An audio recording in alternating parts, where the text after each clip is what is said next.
Welcome to the Pocket. I'm your host, Scooter, and today we have an instant reaction to some Giants news. Just a few days after signing backup quarterback Jameis Winston to a 2-year, $8 million deal, the question still lied. Were the Giants going to draft a quarterback with the third overall pick?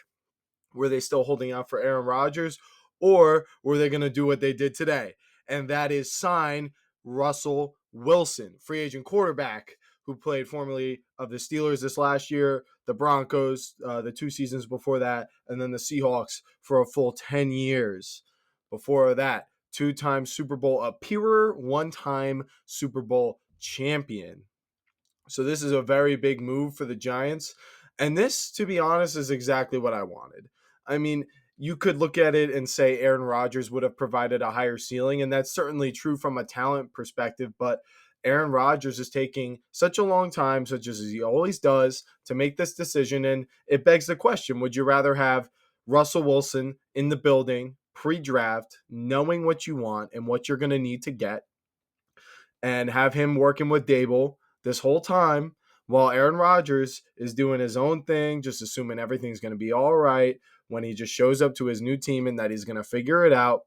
This is providing more stability. So, first thing that you all are probably thinking about is the draft and how at pick 3, everyone was saying we had no choice, but we had to take Shedeur Sanders. And if you watched my 7-round Giants mock draft, if you watched my first round mock draft that I released yesterday, then you would know that I did not think Sanders was a must take for the Browns or the Giants. In fact, I had them both going best player available. The Browns beating the Giants to Travis Hunter, the guy who I want, because although Abdul Carter could reach similar heights of greatness, it's just the fact that we have more answers at edge right now than we do at corner, and wide receiver Hunter can do both, right?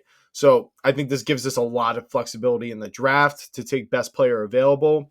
And Russell Wilson, he's on a 1-year deal. He can serve as a bridge, 1 year, $21 million for the next guy. Or if he's good enough, we can, obviously re-sign him. And if we don't, we'll have Jameis on another year of his contract. So we'll have a guaranteed solid backup heading into the next season that, we can have compete with whoever we add, whether it be a rookie or a brand new quarterback or a quarterback that we draft late in this year's draft. There is now a ton of possibilities to what we can do. And that is exactly what I wanted, because as I've always said, you don't want to make desperate decisions in the draft, especially with such high picks that are going to determine your entire franchise's future. I just don't like that, because that's how you end up with those Daniel Jones situations. And then you keep dumping resources into the guy. Like Joe Shane said, we're paying Daniel Jones, so we can't pay Saquon Barkley. That was a mistake. That if we were just building the team up and we had moved on from Daniel Jones, or, taken a later round guy and tried to develop him, you wouldn't have ran into that issue. So that's why I like this move. Like I said, I think Russ is going to start the whole season, although him and Dable have a little bit different personalities. Unless if he really gets sick of Russ, I don't think he's going to throw Jameis out there. And well, Jameis had a lot of hype about, the amount of yards and touchdowns he was going to throw it and the ceiling of his play. Russell Wilson brings the very safe floor, right? So this is going to, equate to wins. Not making completely boneheaded mistakes that should never happen. He's a veteran guy. And let's get a better idea of what Russell Wilson's career has been in the NFL and last season as well, to see what he's been able to accomplish on different teams and what he's accomplished recently. So here you can see we got Russell Wilson's career stats. As I said, he spent 10 years in Seattle, making it to 2 Super Bowls and many playoff appearances. But just looking at his actual stats, at the start of his career, he inherited a legendary defense known as the Legion of Boom. And in his second season, he made it all the way to the Super Bowl and managed to beat the Denver Broncos. The following season after that, he made it back to the Super Bowl, playing a little bit of a stronger role, although it says, less touchdowns. He was better when it came to QBR. So that's rushing, when a passer rating is obviously going to be less without the touchdowns. But they made it back to the Super Bowl. You guys know how that one ended. They lost to the Patriots, where they refused to run the ball with beast mode on the 1-yard line. I will never forget that moment. That was a crazy, probably one of the craziest sequences of events I've ever seen in a football game. So he almost went and won back-to-back Super Bowls, but rookie contract expires, you get the money, they start investing into the offense, and he starts going off 34 passing touchdowns. And then the following season, only 21, so definitely not quite as good. Worst completion percentage, but 4,000 yards both of these seasons, pretty good. And you see the interception numbers are never really too bad. I can live with 10 or 11. It gets a little worse down the road, but you see multiple 30 touchdown passing seasons here as he gets guys like DK Metcalf and Tyler Lockett coming into his prime. He was also so elite at scrambling and avoiding sacks and just doing that Wilson magic to get outside of the pocket, make throws on the run, and make big plays happen out of nothing. So that was what he excelled at the most. I thought he was elite at the time, and then things started to fall off. They never truly fixed their offensive line. After his 40 touchdown season, things really fell off. He missed 2 games and only threw for 3,100 yards, 25 touchdowns, still pretty good, and 6 picks. And then he went to the Denver Broncos where things were just shockingly bad. I mean, 16 touchdowns and 11 picks is like a Daniel Jones season. And that was with Sean Payton on a Broncos team that was pretty talented. You see what Bo Nix is doing with them now. They weren't far off from making the playoffs. They did it with a rookie quarterback. I think the marriage just didn't work between him and Sean Payton. Could be a little worried that a similar thing could happen between him and Brian Daboll, but we'll just have to see. He moves on and he goes to the Steelers, where I thought he was a pretty good fit. And early on in the season, things were looking pretty good. You could see the totality of his season: 2,400 yards, 16 touchdown passes, and 5 picks. Pretty good QB rating. Actually looks like it's not in his top 10. Well, yeah, it's in his top 10, but it's just not one of his best, probably from the way he closed out the season. You could see he came in versus the Jets and they blew them up. He had the 2 passing touchdowns. And in the first 3 games, he had 6 passing touchdowns. So that's pretty good, especially in an Arthur Smith coached offense where they're running the ball as much as they are. His yards per attempt were very, very good. You see, almost 10 yards per completion the first 2 games, 7. 6 against the Ravens defense is very good, but they won 18-16, so he made the plays he needed to win. Then you have the magical loss to Jameis Winston, who's now on the team, to the Cleveland Browns in the snow game, in a game that no one really deserved to win because everyone was just turning the ball over in the last 2 minutes saying, no, you have it, you have the win. So that was kind of where things started to go sour. They did manage to blow up the Bengals, and he threw 3 touchdown passes and 400 yards in this game. And this is when things really started to look good. They come back and they beat Cleveland. I think DTR was playing in that game, not Jameis. But this was the peak of Russell Wilson last season. Things were looking like Arthur Smith's run-first offense and play action, throw it downfield was meshing perfectly with what Russell Wilson was, very good at in his days in Seattle. And it seemed like, he didn't work in Denver because they weren't running the right type of offense for him. You see, this is what he's supposed to be doing. And to an extent, I think that's true. But he also suffered, I believe it was like an ankle injury. And after that, he just wasn't quite the same, along with the schedule just getting brutal. I mean, you got 4 teams that, and you could say what you will about the Bengals, but 4 Super Bowl caliber teams, besides the Bengals defense, their offense is just completely insane.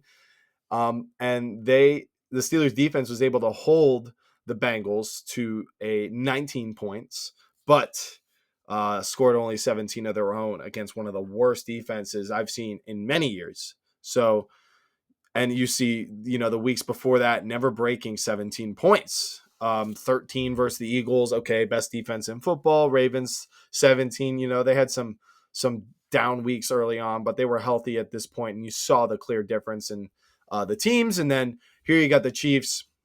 Their defense is obviously elite, only scoring 10 points against them, and then 17 versus the Bengals just isn't much better. So things really fell off. I'm not saying it's all due to injury. There was also injuries to other parts of the team that are very important to him, like the offensive line and things like that. Also just the play calling, and the Steelers are just kind of well known for not really being ready when it comes to the playoffs and kind of having a hot start early on and then not finishing quite as strong. A lot of people thought, that's because their quarterback isn't very good. Well, Russell Wilson wasn't bad last year. He just got hurt, and it wasn't enough. So I think that's where the ceiling is. You kind of see it as like he's not he's not going to save a team that's just like at that point in time, like slightly above average, like great defense, kind of subpar offense, and he's not going to be able to carry you to a playoff win. So that was last year. So now I just want to quickly compare the Giants and Steelers rosters from last year, specifically on the offense, to say, what is Russell Wilson going to have that he didn't have last year? Well, it's honestly not that great of an exercise because I see a lot of it as about equal.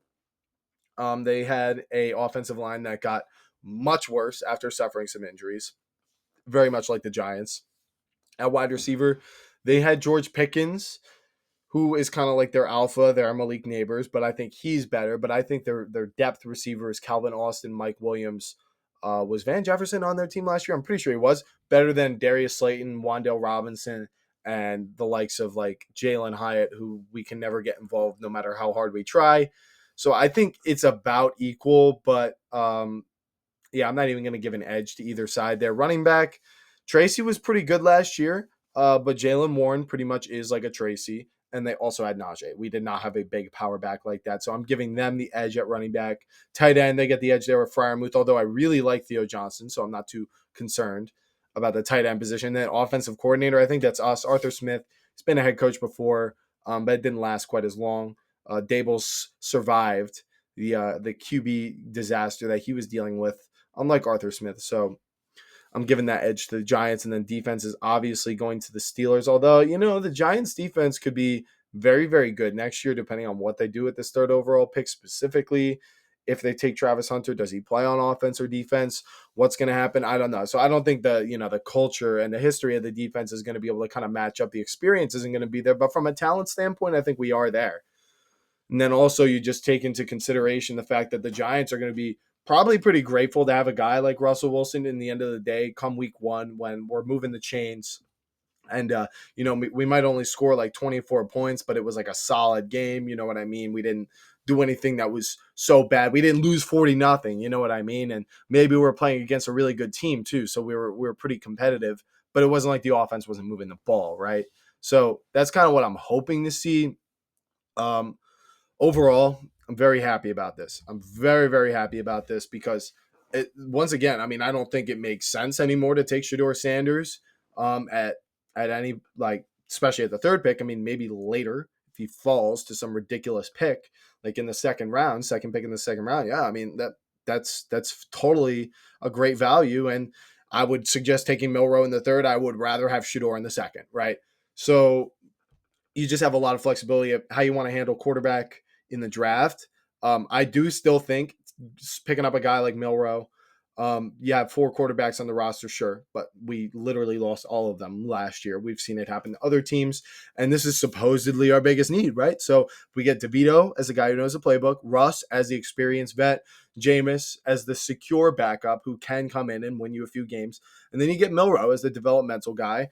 But honestly, it's like if you just kind of want to pass on quarterback this year altogether, use all of your picks to build up your team. That third round pick could be a defensive tackle that we really need, like Alfred Collins. So although I like Milroe, with what we're dealing with right now, I think if we support the team enough and we still don't like it, right? We're like, the ceiling is still capped. Go ahead, move on. Hopefully, I think best case scenario, we trade down so that we can use some of those picks for next year, because I think chances are we are going to end up with Abdul Carter in our lap.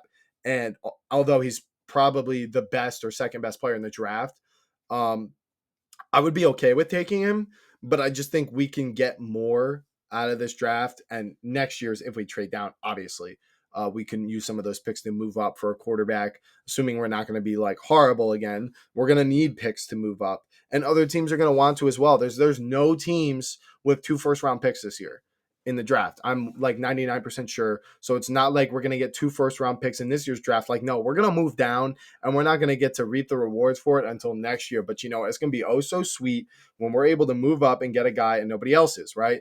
So I would be okay with taking Carter and potentially trading Kayvon for a third that you can then use on Alfred Collins. A third is pretty cheap too. I think Kayvon's probably worth a second round pick, depending on what team you are. But just listen to all the possibilities now. You're no longer going to hear these analysts say the Giants have no choice, but then still proceed to select Travis Hunter to the Browns. It drives me crazy. Why are we the ones who have to take a quarterback? I don't understand it. But anyway, the Giants could, like I said, acquire a ton of picks. They'll come in handy next year. And if not, then they will just come in handy this year, right? And we can completely, try to fill and patch every hole on this roster so that next year, if Russ and Jameis and DeVito, one of them doesn't turn out to be the guy, probably not, then we can go ahead and make an aggressive move to get our guy and not just someone who's going to be there for us, not just what's there. We can go get the guy we actually want, right? So very happy about the decision to sign Russell Wilson.